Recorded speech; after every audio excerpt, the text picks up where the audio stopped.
Hi, my name is Mimi. My dad used to be a construction worker. He passed away after an accident at work. At that time, my mom was a housewife. After my dad's passing, she had to find a way to make money. She started to clean people's houses. It was hard work, but it paid our rent and bills. Unfortunately, my mom started having problems with her eyes and lost 60% of her sight. It affected her work. People didn't want to hire her anymore. Soon we ran out of money. We couldn't pay our rent. To buy food, we had to start selling our furniture. Eventually, the thing we feared most happened and we got evicted. My mom and I started living on the streets. I learned that when you're desperate, you get used to anything. I used to feel shy asking my dad for pocket money. Now I had no problem coming up to strangers and asking, "Do you have any change? My mom and I haven't eaten since yesterday." We were actually hungry and needed every penny we could get. We slept in the park. My mom tried her best to keep my spirits up. She would say, "Honey, please don't let this get you down. Think of it as camping. Your dad is watching us from above. If you're sad, he'll be sad too. We're a family. Families have good days and bad days. These days will pass." One day, as I was panhandling, a luxury car stopped in front of me. The man in the back seat asked, "Do you have parents?" "I have a mom," I said. "Take me to her. I have an offer for both of you," he said, catching me by surprise. When I looked inside the car, I saw a girl about my age. She was crying. When the man saw the worried look on my face, he said, "Don't be scared. This is my daughter. You'll soon find out what this is all about."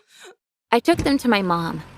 The man told us, "My name is Kevin McCarthy, and this is my spoiled daughter, Yasmin. I'm in the oil and gas business. I am a billionaire, but I haven't done a good job of raising my daughter. For her birthday, I gave her a plane. You know what she said? It's too small." He turned to my mom and said, "My daughter doesn't appreciate what she has. Let's have our daughter switch places for a week. Yasmin will live with you in the park, and meanwhile, your daughter will live in my house.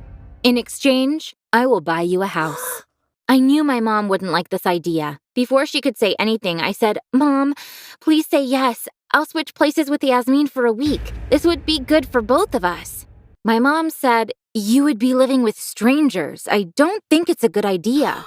"Mom, please, it's only for a week and then we won't be homeless anymore. We can't miss this opportunity," I pleaded with her. My mom wasn't convinced, but she said yes because she didn't want to upset me. Yasmin could see that her father was serious. She got even more upset. "Dad, I cannot live here. These people stink. Do you think this is the life your daughter deserves? You were always scared of me being kidnapped for ransom. What if they kidnap me?" But her father wouldn't hear of it. He said, "You need this experience. I'm sure you'll finally learn a thing or two. Don't worry about getting kidnapped. The bodyguards will be watching you. But you won't see them, and you'd better start being nice to this lady because she's going to be your mom for a week." I was upset that Yasmin said we stank. I handed her the cup I was holding. "You'll need this when you're panhandling. Tell them you're hungry. That's the only thing that works. And you will actually be hungry. By the way, you better get used to our smell because starting tomorrow you will smell just like us," I said. Mr. McCarthy seemed to like what I said. He told Yasmin, "Being homeless will teach you a lot. Look, you've already learned something," and laughed. Then he turned to me. "Young lady, we can go whenever you're ready. You will be our daughter for a week. I'm sure you'll like it." I wasn't very comfortable with the idea of leaving my mom at the park, but I kept thinking about the fact that after a week, we wouldn't be homeless anymore. We drove for an hour before arriving at the mansion. It was in the middle of a large property. It was the biggest house I'd ever seen. There were 2 smaller buildings next to it. I would later find out that one of them was for the staff and the other for clothes. The family had so much clothing that they needed a whole building to store it. A woman welcomed us at the entrance. This was Miss Samantha, who was in charge of managing the residence. Mr. McCarthy said, "Mimi will be our guest for a week. Treat her just like you would Yasmin." Miss Samantha took me to Yasmin's room. It was even more lavish than I'd imagined. As I looked around in awe, Miss Samantha asked, "Would you like to take a shower?" Of course I did. I spent so much time in the shower that Miss Samantha had to knock on my door and ask, "Is everything okay in there?"